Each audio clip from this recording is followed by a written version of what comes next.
दोस्तों दोस्तों इस वीडियो में व्यंजन संधि पढ़ाऊंगा और हो सके तो विसर्ग संधि भी पढ़ा दूं। और व्यंजन संधि से रिलेटेड ट्रिक जो है, ऐसे बहुत ज़्यादा ट्रिक नहीं है, थोड़ा सा है, वो आपको लास्ट में मैं आपको बताऊंगा। तो व्यंजन संधि नियमों का भंडार है। इसमें बहुत सारे नियम देखने को मिलेंगे स्वर संधि के तुलना में। तो पहले नियम जान लेते हैं, फिर लास्ट में हल्का सा ट्रिक आपको बताएंगे। तो चलिए वीडियो को स्टार्ट करता हूँ। तो मैं लिखता हूं पहले व्यंजन संधि। व्यंजन संधि। तो व्यंजन संधि जानने से पहले व्यंजन क्या है उसको हल्का सा जान लीजिए। व्यंजन संधि आपका टोटल है 33। सॉरी, व्यंजन वर्ण जो है 33 है। क से अंग तक, या फास्ट नहीं लिखा है इसमें, हाँ लिखता हूँ अब। तो ये टोटल 25 हो गया, जिन्हें आप स्पर्श व्यंजन कहते हैं। मैं ऐसे वर्ण वाले चैप्टर में पढ़ा चुका हूँ।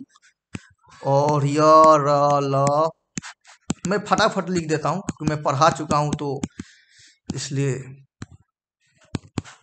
टाइम आपका व्यर्थ न जाए, इसलिए। तो ए हो गया टोटल व्यंजन। 25 ए है और 8 ए है, तो 25 और 8 33 हो गया।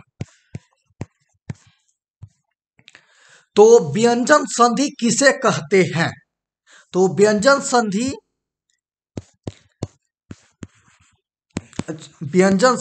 जब जब दो व्यंजन, यानी कि व्यंजन के साथ व्यंजन आए, या स्वर के बाद व्यंजन आए, या व्यंजन के बाद स्वर आए, तो व्यंजन के योग से जो विकार उत्पन्न होगा उसे व्यंजन संधि कहेंगे। ठीक है, यानी कि व्यंजन संधियों में व्यंजन वर्णों में जो विकार उत्पन्न होता है उसे व्यंजन संधि कहते हैं।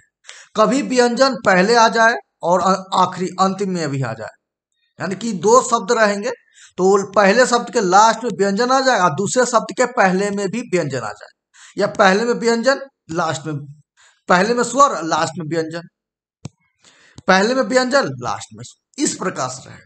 तो आप व्यंजन संधि पहचान सकते हैं। बस आपको उस संधि में देखना क्या है, उस संधि में देखना है, यह संधि विच्छेद कहेगा कि ये संधि विच्छेद या संधि कौन सा व्यंजन है, मतलब कौन सा संधि है। तो देखिएगा कि उसमें कहीं भी आपको व्यंजन दिख जाए, यानी कि क से लेकर ये जो दिख रहा है क से लेकर ह तक, इसमें से कोई भी एक ठो दिख जाए तो समझ जाइए कि वो क्या है, व्यंजन संधि है। यानी कि आखिरी और दूसरे वाला का पहला में से इसमें से कोई दिख जाए तो समझिए कि व्यंजन है। जैसे एग्जाम्पल मैं आपको बता देता हूँ। एग्जाम्पल में जैसे यहाँ पे देख लीजिए, मैं लिख रहा हूं अप जोड़ मैं।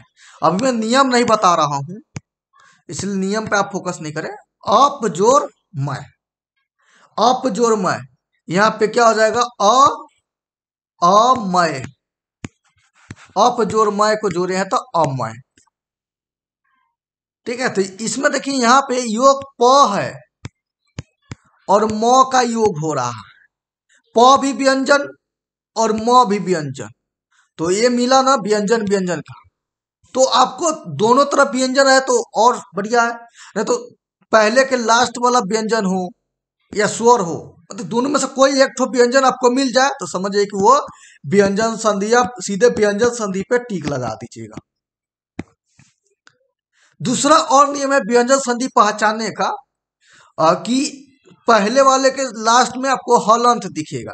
जैसे मैं आपको एक और एग्जांपल लेता हूं ताकि आपको समझ में आ जाए। चलो एक और एग्जांपल लेता हूं, जैसे मैं ले लिया दिक जोर गच। दिख जोर दिख जोर गज।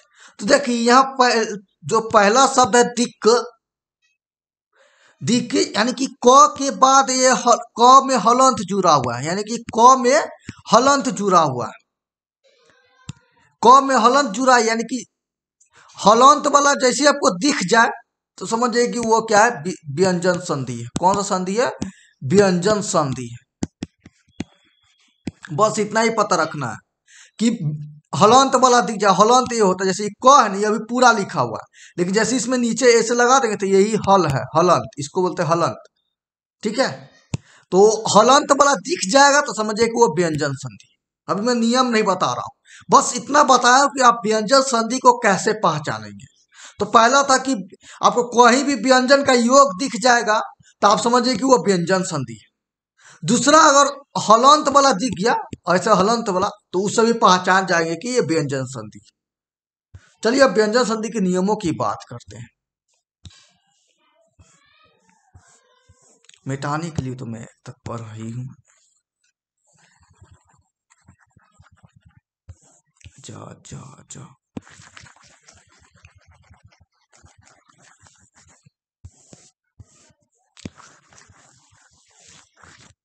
चलिए मिट गया। अब छोटा करूं, छोटा हो गया।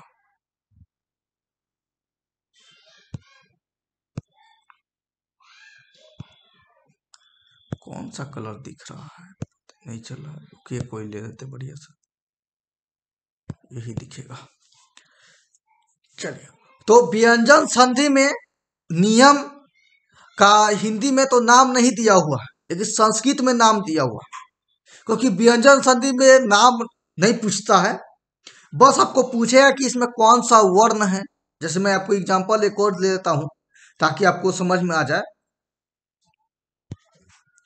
ये तो नहीं दिख रहा है, तत् कहाँ गया, तत् जोर रूप, याद करने दीजिए।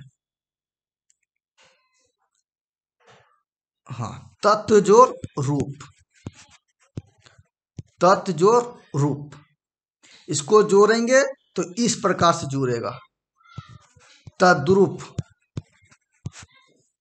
तो यहां देखिए, तत् जो रूप, क्या बता रहे थे, माइंड निकल जा रहा है, सॉरी, क्या बता रहे थे, एग्जाम्पल। हाँ, जैसे देखिए तत् जो रूप, आपको क्वेश्चन पूछेगा इस प्रकार से कि बताइए तत् जो रूप जो है, इसमें हलंत है, तत् और रूप जुड़ेगा तो क्या बनेगा, मतलब तत् और रूप को जोड़ दिए तो क्या बनेगा। ये तो मैं तो बताया हूं ना, तद्रूप बनेगा, लेकिन क्या बनेगा वो आपको पूछ सकता है, या पूछेगा कि ये तद्रूप बना है, तद्रूप, इस तद्रूप में कौन सा वर्णों का योग हुआ है, मतलब कौन सा वर्णों का योग है। तो ये तो यहां से पता चल रहा है कि आधा तो और र का योग हुआ है, मतलब आधा तो और र का योग हुआ। ठीक है, इससे पता बता दिए। ठीक है, तो इसी प्रकार से आपको क्वेश्चन आएगा कि या तो दे देगा कि बना जोड़िए, जोड़ने पे के बाद क्या बन रहा है।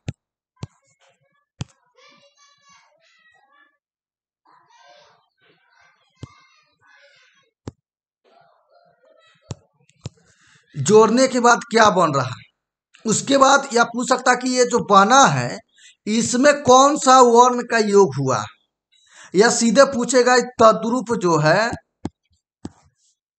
इसमें कौन सा संधि है, स्वर है कि व्यंजन है कि विसर्ग है। तो संधि पहचानने के लिए कहेगा, या तद्रूप का संधि विच्छेद करने के लिए कहेगा। चलिए एक और एग्जांपल लेता हूं तब आपको समझ में आएगा, इस बार हल्का लेता हूं। सठ जोर दर्शन, सठ जोर दर्शन, हाँ तो स जो है ड में बदल जाएगा, दर्शन। तो पहले कहे कि ये जो सठ दर्शन लिखा हुआ है इसमें कौन सा संधि है। दूसरा पूछेगा इस सठ दर्शन का संधि विच्छेद कीजिए। तीसरा पूछेगा इस सठ दर्शन में कौन कौन सा वर्ण का योग हुआ। कौन सा वर्ण का योग हुआ। चौथा पूछ सकता है कि इसमें जो षठ दर्शन में योग हुआ है तो कौन सा विकार उत्पन्न हुआ। विकार, जैसे मैं आपको दीर्घ में बताया था ना, अ मिलता है तो विकार क्या निकलता है, आ निकलता है। उसी प्रकार से यहाँ तो इस प्रकार क्वेश्चन पूछा जाएगा, या लास्ट में ये दे देगा भाई षठ दर्शन, इसको जोड़ के बताइए, यानी कि दोनों को जोड़ेंगे तो क्या बनेगा, तो ये तो षठ दर्शन बनेगा। लेकिन आपको इस प्रकार से क्वेश्चन दिए जाएंगे, तो इतना आप समझ गए कि क्वेश्चन किस प्रकार से आएगा। ठीक है, चलिए तो मैं पूरा क्लीन करता हूं, फिर से मुझे फ्रेश लिखना होगा इसलिए। तो व्यंजन संधि, अब मैं नियम बताने जा रहा हूं, इसलिए आप रेडी हो जाइए। मैं तो बता दिया अभी कि क्वेश्चन कहाँ कहाँ से पूछे जाते हैं। तो पूरा मैं व्यंजन लिखूंगा, नहीं लिखूंगा तो कवर्ग भी लिख सकता हूं, चवर्ग, टवर्ग। ये लिखने का मतलब है कि कख पूरा है और तथ पूरा है, चछ पूरा है, टठ पूरा है, पफ पूरा है। ये तो पूरा लिखना पड़ेगा, लेकिन मुझे काम भी पड़ेगा कख को आपको समझाने के लिए, मुझे ये बताना लिखना पड़ेगा उस समय, इसलिए पहले मैं लिख देता हूँ।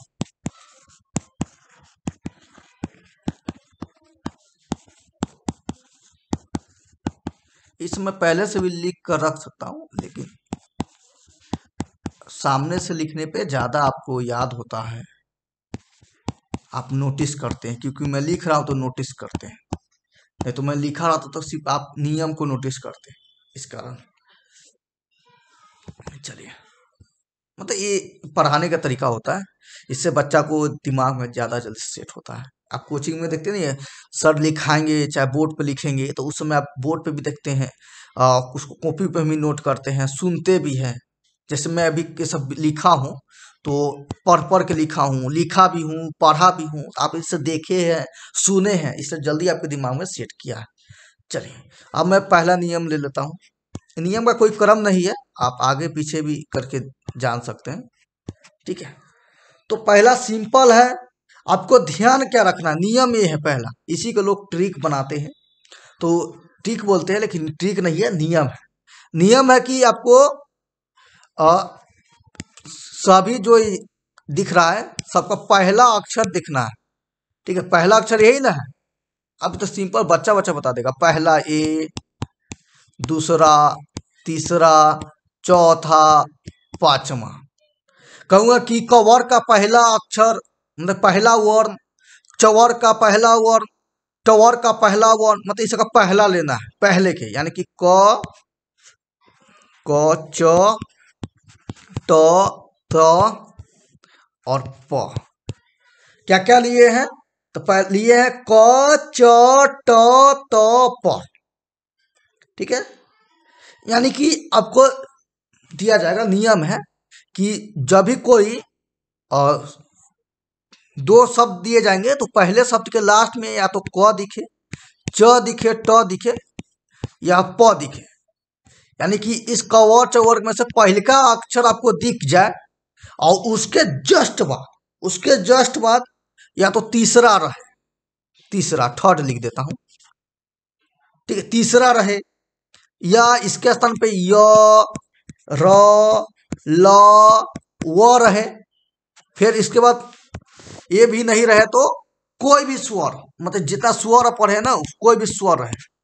नियम को मैं छोटा कर देता हूं, देखिए कि कोई शब्द पहले स्पर्श व्यंजन के पहले वर्ण क, च, ट, त, प के बाद तीसरा आ जाए। तीसरा ये नहीं करो कि क का क आए, क के बाद ज आ जाए या ग आ जाए या ड आ जाए, द आ जाए या ब आ जाए, इनमें से कोई भी आ जाए। ठीक है, या य, र, ल, व, इसमें से कोई भी आ जाए तो क्या हो जाता है ये कि ये जो क है, कहाँ लिखूं, हाँ ये जो क है यहां लिख रहा हूं, देखिएगा ये जो क है हमारा क, च, ट, त, ये क्या होता है कि ये अपने ही वर्ग का तीसरा बन जाता है। यानी कि पहला क्या चीज में चेंज हो रहा है, तीसरा में चेंज हो रहा है, पहला रूल यही है। अब इसको ट्रिक बोलिए चाहे कुछ भी बोलिए, ठीक है। अभी आपको उतना नहीं समझ में, एग्जाम्पल लेंगे तब। यानी कि इसके बाद जैसे मैं आपको एक इसका लेता हूं, जैसे प है, प के बाद कोई तीसरा आ जाए, या य र ल वो आ जाए, या कोई स्वर आ जाए, स्वर में आ ही नहीं बताते, स्वर संधि में, तो इस कोई भी आ जाए तो ये प हमेशा क्या बन जाएगा, ब में बन जाएगा। प प है अपना तीसरा का, प प फ ब, ठीक है ना। प फ का तीसरा क्या है, ब में बदल जाएगा, ठीक है। तो प फ ब में बदल जाएगा। ये तो नियम मैं ठीक से बैठता हूँ,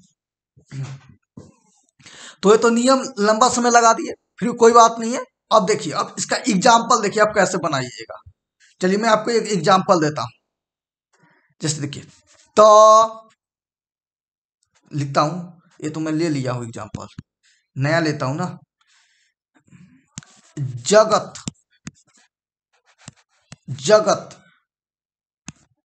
ठीक है। जगत जोड़ आनंद, आप सोच रहे जगत जोड़ दीश लिखेंगे, जगदीश, तो वो भी लिख सकते हैं। अब देखिए, जगत जोड़ आनंद, ये मैंने लिखा जगत जोड़ आनंद, इसको हमको जोड़ना है, ठीक है। तो जोड़ने के लिए अब देखिए नियम क्या कहता है कि पहला शब्द जो है, पहला शब्द जगत है, इसके लास्ट वाला देखना है, यानी कि इसके लास्ट में देखना है। तो इसके लास्ट में क्या लिखा है, तो लिखा है, तो आधा तो लिखा है। पहले तो ये आधा तो है, तो समझिए ये व्यंजन संधि, ठीक है। और ये इसके लास्ट में आधा तो है। ये आनंद जो दूसरा का शब्द आनंद है, उसके पहले क्या है, तब सर ये इसके पहले आ है, यानी कि तो के बाद आ रहा है, क्या आ रहा है, तो के बाद आ रहा है। तो आप बताए थे कि कोई भी तो भी पहल का अक्षर है, देखिए है ना, प्रथम अक्षर, प्रथम वर्ण बोलिए चाहे अक्षर बोलिए, ठीक है। तो ये क्या है, प्रथम वर्ण है। तो आप बोले थे कि प्रथम वर्ण के बाद कोई तीसरा आ जाए, तीसरा आ जाए, या यरलव आ जाए, या कोई स्वर आ जाए, तो वो उसी वो वर्ण अपने का तीसरा हो जाता है, यानी कि तो जो है ना तीसरा में बदल जाएगा। क्या चीज में बदल जाएगा, तीसरा में बदल जाएगा, यानी कि तो है, आधा तो है, तो दो में बदल जाएगा, ठीक है।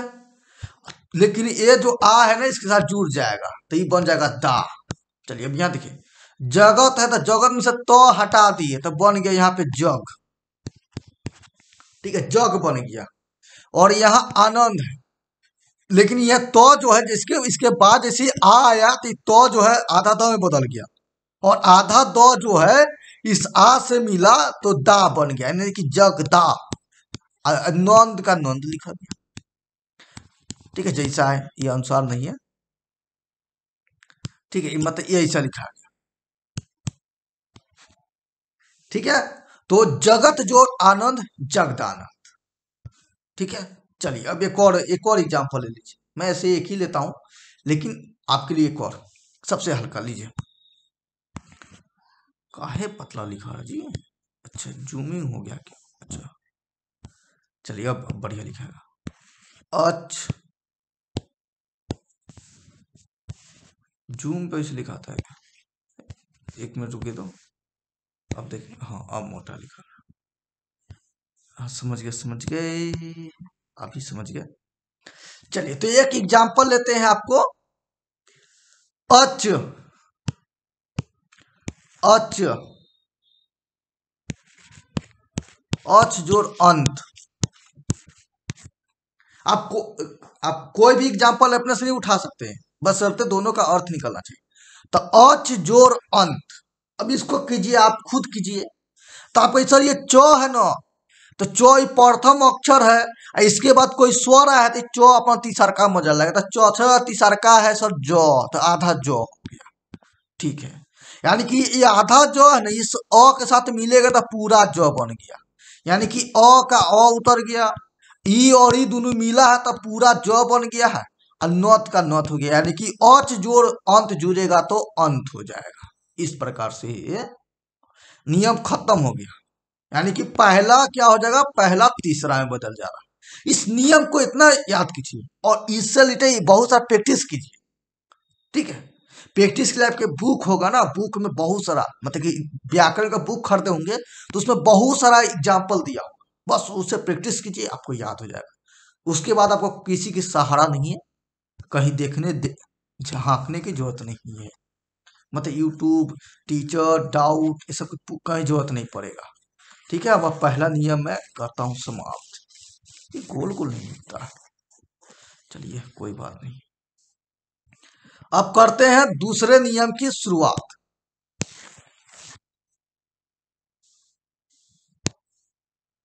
ये भी है क्या? ये तो मिट जाए वैसे।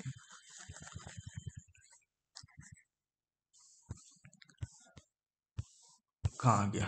अब चलिए दूसरा नियम पढ़ते हैं। दूसरा नियम, सब नियम हल्का है, बस प्रैक्टिस। हल्के चीज तक भूल जाते हैं, भारी तो उसको याद ही कर लेते हैं। तो हल्का है इसलिए बार बार प्रैक्टिस करना है। ठीक है, अब दूसरा का देखिए। दूसरा का भी कोई बहुत भारी नहीं है, बस प्रथम अक्षर ही आएगा। ठीक है, क्या लिखते हैं? क, जूम करने पे 12 लिखाएगा ना। क च, सब में हलन दे देते हैं क्योंकि व्यंजन है, बिना हलन के काम नहीं चलेगा। क च त त और प हो गया, प्रथम ले लिए। अब इसके बाद आपको ध्यान रखना है कि इसके बाद आएगा, इसके बाद आएगा न या म। न या म, तो क्या करना है? न या म आएगा तो इसको क्या करना है? इसका पांचवा में चेंज कर देना है। मतलब क का पांचवा में, च का पांचवा में, ट का, त का, यानी कि प के बाद अगर म आ जाए या प के बाद न आ जाए तो प म में चेंज हो जाएगा। ठीक है, ये तो न में चेंज हो जाएगा, ट है और में चेंज हो जाएगा, च है तो य में चेंज हो जाएगा, और क है तो अंग में चेंज हो जाएगा। बस यही, यानी कि क च ट त प के बाद न आए या म आए, न आए या म आए तो क्या हो जाएगा? क च त त प के बाद ये क्या हो जाएगा? पंचम वर्ण। कौन सा वर्ण? पंचम वर्ण, यानी कि क का पंचमी इसका पंचम में बदल जाएगा। नियम आसान था, नियम आसान है। वो भी बताया, पहला वाला भी आसान था, ये दूसरा वाला भी आसान है। देखिए, इसका पांचवा म में बदल जाएगा, इसके बाद यानी कि प के बाद, मतलब इस सब के बाद न आ रहा है, न या म आएगा ना, तो ये सब पांचवा में बदल जाएगा। अंग ए। कुछ नहीं। अब चलिए एग्जाम्पल, अब देखिए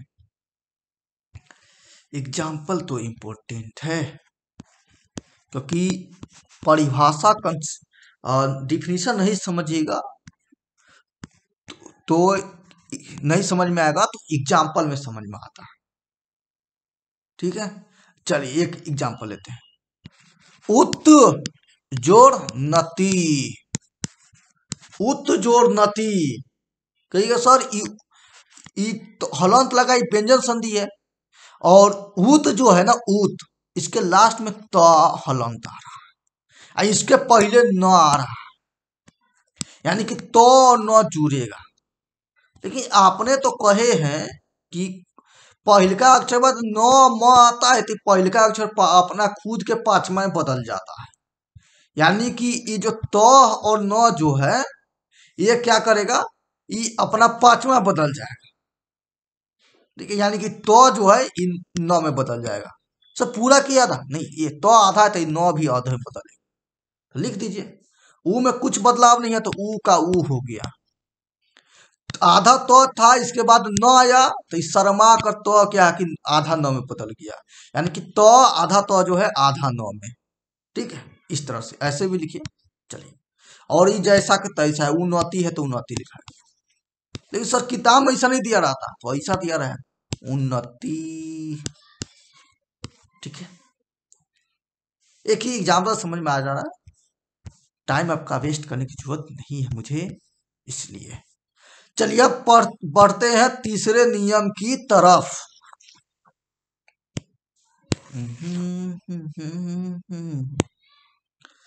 चलिए तीसरे नियम, ये अपने से नाम दिया हूं, आपको बुक में या आप कहीं पढ़े होंगे तो सीक्वेंस आगे पीछे हो सकता है या सेम भी हो सकता है, अपना अपना मर्जी होता है। इच्छा इच्छा मर्जी तो बहुत कुछ है। कहाँ गया भाई? 3 नंबर लिखे, हाँ यहाँ चला गया, हाँ यहाँ, सॉरी। चलिए अब तीसरा नियम पढ़ते हैं। ये भी कोई भारी नहीं। ये बस यही आपको याद रखना है कि म के बाद कोई स्पर्श व्यंजन आ जाए कि सर म के बाद स्पर्श व्यंजन, अरे यही क्या है, 25 को नहीं लिखा था, कहाँ चला गया, सब खो जा रहा है ना। अच्छा ये नहीं लिखा है तो क्या, ये 25 नहीं दिख रहा है, हाँ 25, यानी कि म के बाद क ख ग कवर चवर टवर तवर पवर ए आ जाए तो म का कुछ नहीं, म का अनुसार हो जाता है, अब बाद वाला वर्ण का पंचम वर्ण हो जाता है। आपको ये सब नहीं समझ में आया, ठीक है समझा देते हैं, अभी रुक जाइए। जैसे ए म है, इसके बाद स्पर्श व्यंजन आया, म के बाद स्पर्श व्यंजन आया, और स्पर्श व्यंजन में कवर्ग चवर्ग, मतलब ये वर्ग लिख रहा हूं मैं, इसके अंदर वर्ग टवर्ग ये सब आया। तो ये म या म को मौन है तो अनुसार में बदल दीजिए, या इसके बाद जो आया है ना म को अनुसार में बदल दीजिए मन है तो, नहीं तो बाद वाला जो वर्ण आया है ना तो उसको पंचम वर्ण में बदल दीजिए, यानी कि उसको पांचवा में बदल दीजिए, बस कुछ नहीं, पांचवा अक्षर कर दीजिए। सर नहीं समझ में आया, कोई बात नहीं, कोई बात नहीं, एग्जाम्पल से समझ में आएगा, दीजिए। जैसे यहां देखिए सम, सम जोर गम, सम जोर गम हो गया, सम जोर गम हुआ, अभी हमको इसको जोड़ना है, तो इस सम के लास्ट में क्या है, तो सम के लास्ट में सर आधा म है, और गम के पहले है ग, ठीक है। तो यह नियम क्या कर रहा है, ग स्पर्श व्यंजन में आता है कि नहीं, हाँ आता है सर, क वर्ग में आता है, क वर्ग का तीसरा अक्षर है, ठीक है।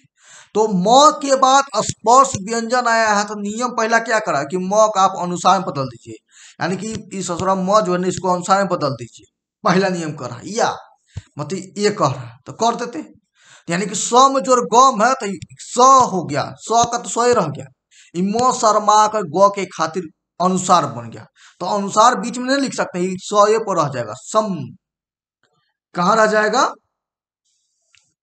गलत हो रहा है क्या, संगम नहीं, ठीक है, मतलब जो म है ये अनुसार बनेगा तो स के ऊपर रह जाएगा, और ग में तो कोई चेंज ही नहीं होगा, संगम, सम जोर गम मिला तो संगम बन गया।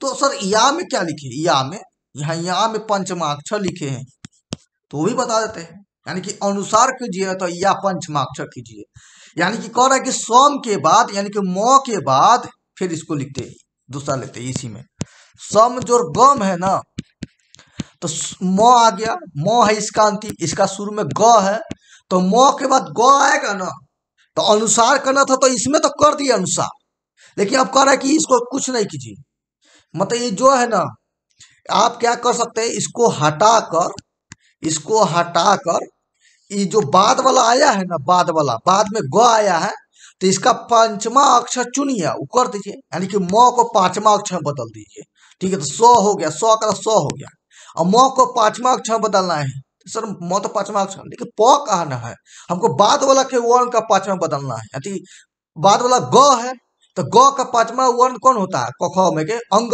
तो म को अंग में चेंज कर दीजिए, तो अंगों को चेंज करने के लिए आपको आधा अंग लिखना पड़ेगा, नहीं लिखना रहा तो हलन दे दीजिए, फिर जैसा का तैसा उसको उतार दीजिए, बस हो गया। ये भी है संगम, ठीक है, संगम ये भी दोनों सेम लिखा है, अब ऐसा कीजिए चाहे ऐसा कीजिए, यानी कि इसको आप लिखने के लिए ऐसे भी लिख सकते हैं संगम, ठीक है, इतना समझ गया आप। तो आपको ना इस प्रकार से देगा, कहेगा इस संगम में संगम का संधि विच्छेद कीजिए, तब सीधे की जगह सम जोड़ गम, तो ये तो बना लीजिएगा, ठीक है, संगम है तो सम जोड़ गम में टूट गया, ठीक है, लेकिन ई दे देगा ना, ई कंफ्यूजन, इसको कैसे करे, तो सिंपल है, ये अंगो है ग का है, तो इसको तो पहले कही भाई इसको साइड हो जाओ तुम गम, सो अंग है ना, तो आप याद कीजिए कि इसके बाद में ग आता है तो म क्या है उसका पांचवा बन जाता है, यानी कि अंगों का जब म होगा यानी कि सम जोड़ गम, इस प्रकार से, तो इसमें कंफ्यूजन नहीं होगा आपको, इसमें होगा, तो एक आपको ध्यान रखना, ये हो गया तीसरा नियम। ठीक है, अब चलते हैं चौथा नियम पे। तो इसको करते भाई साहब अलविदा, क्योंकि ये दोबारा रिटर्न आ सकता है यहाँ पे। चलिए अब चौथा नियम जानते हैं। चौथा नियम, चलिए अब चौथा नियम क्या है वो भी देख लीजिए। अब यही मेन मेन सब नियम है और कुछ नियम नहीं, मेन मेन यही नियम है, बाकी सब खिलौना है। फिर भी देखिए, कहेगा आप सर टीचर है तो बताइएगा ही खिलौना है, हम लोग के लिए हार्ड हो जाता है। हाँ ये तो सिंपल है, लेकिन आपके लिए भी खिलौना हो सकता है जब उसके साथ आप खेलिएगा तब। घर घर में सजा के रखिएगा तो नहीं होगा, यानी कि बार बार प्रैक्टिस करने के लिए कर रहे हैं। क्योंकि हम लोग के लिए खिलौना क्यों बना है, क्योंकि हम लोग प्रैक्टिस करते हैं, मतलब प्रैक्टिस करना ही पड़ता है। पढ़ाएंगे तो बार बार पढ़ाते पढ़ाते प्रैक्टिस हो जाता है, इस कारण है। चलिए अब चौथा नियम पढ़ते हैं। चौथा नियम क्या है कि तो तो द, तो और दो के बाद ल आए, तो दो के बाद ल आए तो क्या होगा, रुक जाइए मिनट, गाजर खाए फंस गया। तो दो के बाद ल आए तो दो ल में बदल जाएगा, यानी कि दोनों ससुराल ल में बदल जाएगा। ठीक है, समझ में आ गया। तो दो के बाद ल आए तो ल में बदल जाएगा, तो और ल, तो और दो ल में बदल जाएगा। ठीक है, और 9 के बाद ल आए, 9 के बाद ल आए, 9 के बाद ल आए तो क्या हो जाएगा, 9 का अनुनासिक के साथ, यानी कि ये अनुनासिक यानी कि पांचवा अक्षर के साथ ल हो जाएगा। ठीक है, ये आपको नहीं समझ में आया थोड़ा भी, कोई बात नहीं, सिंपल है। बस इतना ध्यान रखिए कि तो और दो के बाद ल आएगा तो वो ल में बदल जाएगा, तो दो के बाद ल आए तो वो ल में बदल जाएगा। और 9 के बाद ल आए, 9 के बाद ल आए तो 9 के अनुसार अनुनासिक के साथ ल हो जाएगा, यानी कि 9 जो है वो अपना पांचवा अक्षर में बदल जाएगा। ठीक है, चलिए मैं आपको एग्जांपल दोनों का लेता हूं सिंपल सा। चलिए तो पहले तो और दो वाला लेते हैं। तो और दो तो सिंपल है, जैसे एग्जांपल एक ठो ले लीजिए, जैसे उत, उत जोर लाश, उत जोर लाश। ठीक है, तो यहाँ पे सर इसके लास्ट में तो हलंत है, इसके पहले ल है। ठीक है, तो हम क्या बोले हैं कि तो के बाद ल आता है तो अभी कहता है कि हम भी ल में बदलेंगे, यानी कि इसको दोस्ती हो जाता है ल से और ल में परिवर्तित हो जाता है, यानी कि तो जो है ल में बदल जाएगा। तो ल में बदल गया आधा ल में, ये तो भाई रहेगा ही जैसा का तैसा। तो लिखो ऊ का ऊ हो गया, आधा तो है तो इसके रूप इसके इससे मिलने के बाद एक ल आधा ल में चेंज हो गया। बैटरी रनिंग लो, पता नहीं कितना है, चलिए एक मिनट। ल हो गया और ल इसके साथ जुड़ेगा तो हो जाएगा उल्लास। ठीक है, चलिए तो उत जोड़ लाश उल्लास। एक और एग्जांपल ले लीजिए, ये वाला 9 वाला, ताकि आपको समझ में आ जाए। चलिए जैसे महान जोड़ लाभ, महान जोड़ लाभ। तो आपको ये सर यहाँ देखिए 9 आ गया और ल आ गया, आपने बोले कि 9 के बाद ल आता है तो 9 अनुसार में बदल जाता है, मतलब अनुनासिक हो जाता है। ये ना बोले अनुनासिक, अनुनासिक के लिए आप बूंदा दीजिए या कहीं कहीं चंद्र बिंदु दिया जाता है, तो आपका मन। ठीक है, मतलब बूंदा दीजिए चाहे, और जैसे चंदा, तो चंदा लोग ऐसे भी मांगता है और ऐसे भी मांगता है, आप कैसे मांगते हैं वो देख लीजिएगा। ठीक है, यानी कि चांद के ऊपर ऐसे देकर स्टाइल है, मतलब अनुसार दीजिए चाहे ऐसे दीजिए। ठीक है, तो इन 9 जो है ना वो अनुसार में बदलेगा और नहीं तो ये इसमें बदलेगा, चंद्र बिंदु वाला में बदलेगा, बनाते हैं। तो महा में तो कोई फर्क नहीं हुआ, तो महा का महा हो। लेकिन ये जो 9 है, ये जो 9 है ये क्या होगा कि अनुसार में बदल गया। ठीक है, तो ये हो जाएगा, यहाँ पे अनुसार लिख दीजिए या चंद्र बिंदु ठीक है। और इन नौ लॉ, नौ भी लॉ में बदल जाएगा, ठीक है। और लाभ है, सॉरी लाभ है, महालाभ, महालाभ यानी कि नौ अनुसार बदल जाएगा और फिर लॉ में भी बदल जाएगा, यानी कि नौ दो रूप में, अनुसार में भी है और लॉ में भी बदल रहा है, ठीक है। इतना आप समझ गए। चलिए, तो हमारा कौन सा नियम खत्म हो गया? चौथा नियम भी खत्म हो गया। अब चलिए पांचवा नियम आपको बताते हैं, ठीक है। तब तक चार्ज देख लेते हैं। चार्ज देखिए नहीं, दिखाई नहीं दे रहा, फिर भी 8-10% होगा। चलिए मिटाते हैं फटाफट, चेक कर ले, चेक कर लेते हैं। बैटरी, बैटरी कहाँ गया?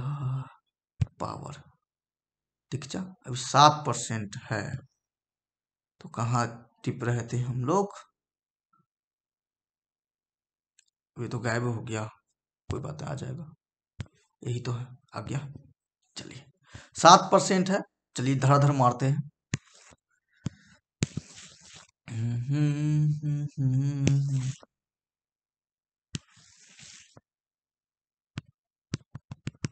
चलिए कहाँ जा रहा है ये, कहाँ गया?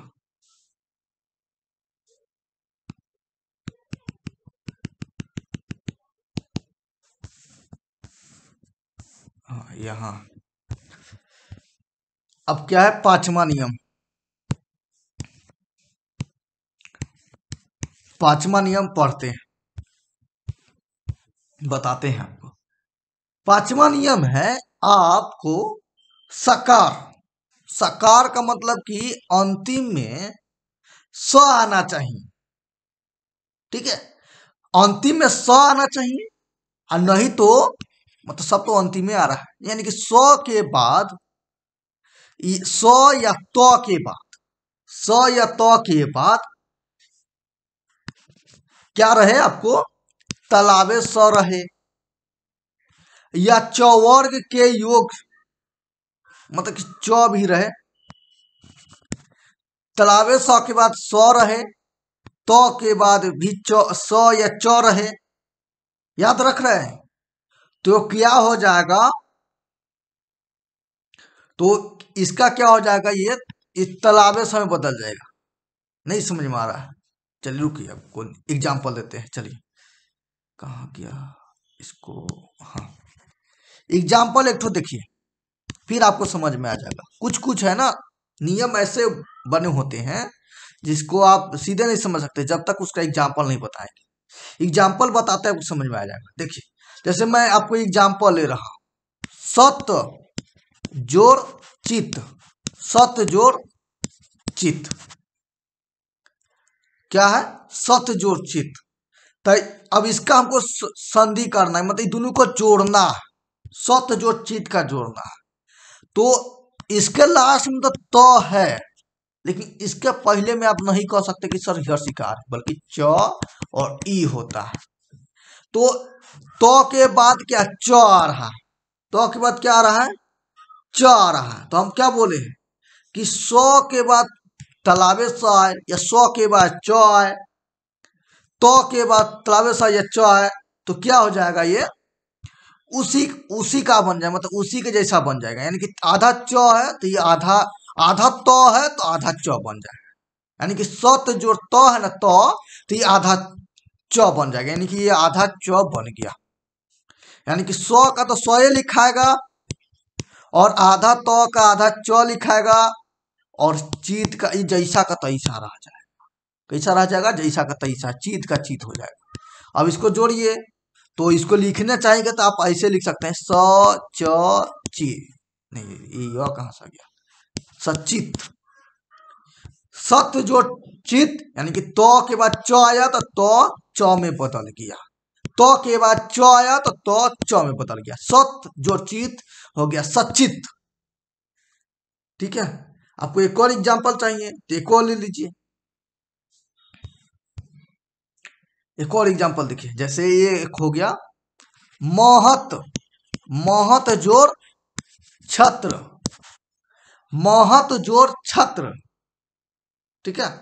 तो महत जोड़ छत्र जो है, यहाँ तो है और यहाँ छ, तो के बाद छ आया, तो ये तो क्या करेगा, ये आपको इस छ आया ना, तो ये क्या हो जाएगा, तो जो है फिर च में बदल जाएगा। मैं अभी नियम नहीं लिखा हूं ना पूरा कंप्लीट, यहाँ पे लिखना चाहिए, फिर भी यहाँ समझिए पहले।